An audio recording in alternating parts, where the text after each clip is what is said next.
Pessoal, vamos então relembrar o que é a litosfera. Lembrando que a litosfera é essa parte onde eu tenho terra, né? É a parte sólida ali do meu globo. A litosfera, ela é composta por 3 tipos de rocha, que a gente vai trabalhar então esses 3 tipos e como é que esses 3 tipos se formam. A gente tem o primeiro tipo, que é a rocha magmática. A rocha magmática é aquela rocha que vem então de origem ali das lavas do vulcão. Então o vulcão, né, ele entra em erupção e aí essa lava, ela dá origem às rochas. Eu tenho 2 tipos, a intrusiva e a extrusiva. Então a que fica, né, externamente ou a que fica internamente, tá bom? Essa rocha magmática, ela sofre então o que a gente chama de intemperismo. Esse intemperismo são ações no meio ambiente em cima dessa rocha. Chuva, vento, a urina dos animais, ali a ureia dos animais vai fazendo com que essa rocha vá perdendo os seus pequenos grãos. Esses grãos, eles vão se depositando em locais mais baixos e aí se transforma no que a gente chama de rocha sedimentar. Essas rochas sedimentares, então, são rochas que vão sendo a deposição desses grãos. É nesse tipo de rocha que a gente pode encontrar os fósseis, por exemplo. Por quê? O animal ou a planta se deposita em cima desses grãos que estão caindo e ocorre, então, a deposição de outros grãos. Com o passar dos anos, esses grãos, esses fósseis, então, vão aparecendo através, então, das rochas sedimentares. Além dessas 2 rochas, nós temos um outro tipo de rocha que é o que sofre metamorfismo, que a gente fala que quando ela está em alta pressão ou mudança de temperatura, ela pode modificar de novo e se transformar num novo tipo de rocha, que é o que a gente chama de rocha metamórfica.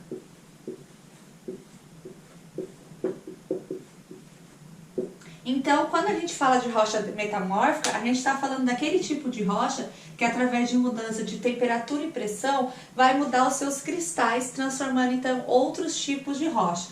Então, tanto a magmática quanto a sedimentar pode se transformar em metamórfica. A metamórfica também pode se transformar em magmática, se ela estiver ali, né, formando próximo da lava, também sedimentar, e todas podem também dar origem às rochas sedimentares, porque todas elas sofrem intemperismo. Inclusive, a própria rocha sedimentar já feita, formada, ela pode sofrer intemperismo e se transformar de novo num outro tipo de rocha sedimentar, tá?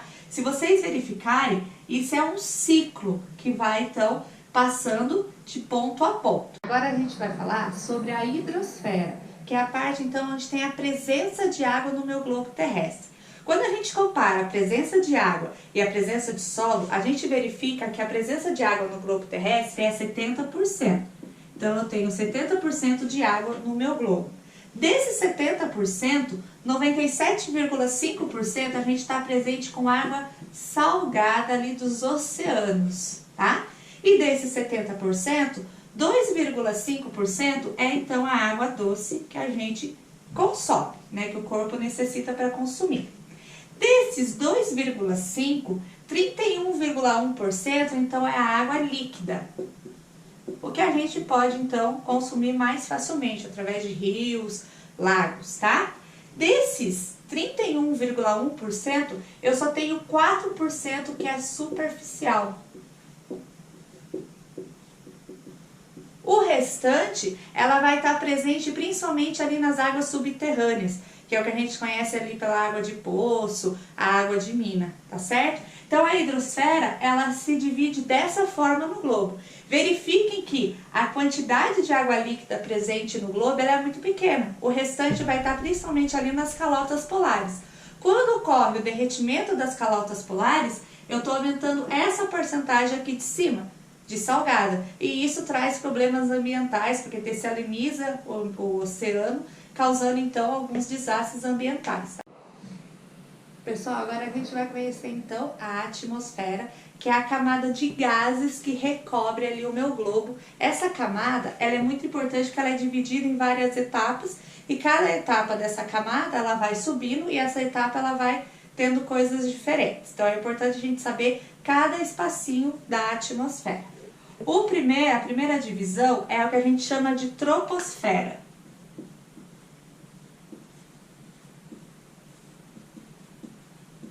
A troposfera é então a camada onde eu tenho a vida propriamente dita. É nessa camada que me dá então requisitos para que tenha ser vivos, porque nessa camada eu encontro gás oxigênio, é nessa camada que eu tenho os ciclos biogeoquímicos, o ciclo da água, o ciclo do gás carbônico, o ciclo do oxigênio, tá bom? Ela é de 0 a 18 quilômetros acima. Então, até 18 quilômetros a gente conhece então por troposfera. Logo acima da troposfera é o que a gente chama de estratosfera.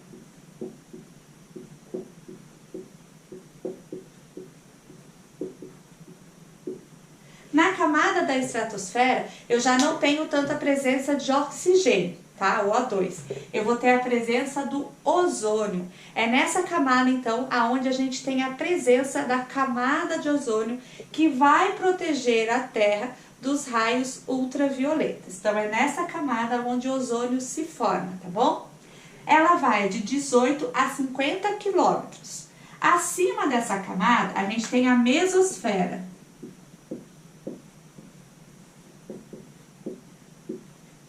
Na camada mesosfera, então, é onde eu tenho menor temperatura ainda e não tenho a presença mais do oxigênio.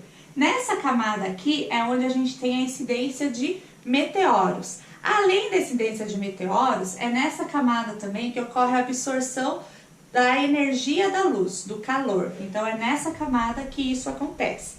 Acima dessa camada, a gente tem a termosfera.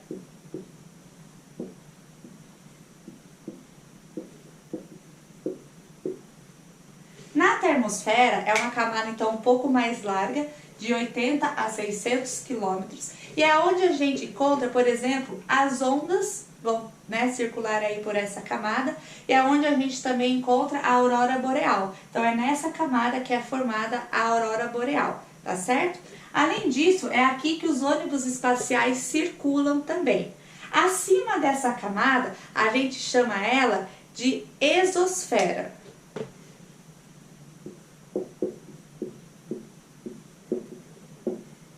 A camada da exosfera, então, é a última camada, que é aquela que está próxima ao universo. É aqui onde a gente vai encontrar, então, satélites artificiais. É aqui que eles vão, então, percorrer todo o meu globo, tá? Então, essa camada é de 600 até 10 mil quilômetros, que é a camada, então, externa do meu globo. Então, é necessário a gente saber todas as camadas, qual é a importância de cada uma, saber que a temperatura ela vai então ficando cada vez menor, então daqui vai de 0 a 40 e assim por diante, aqui vai ficando cada vez mais negativa essa temperatura, tá bom? Bons estudos!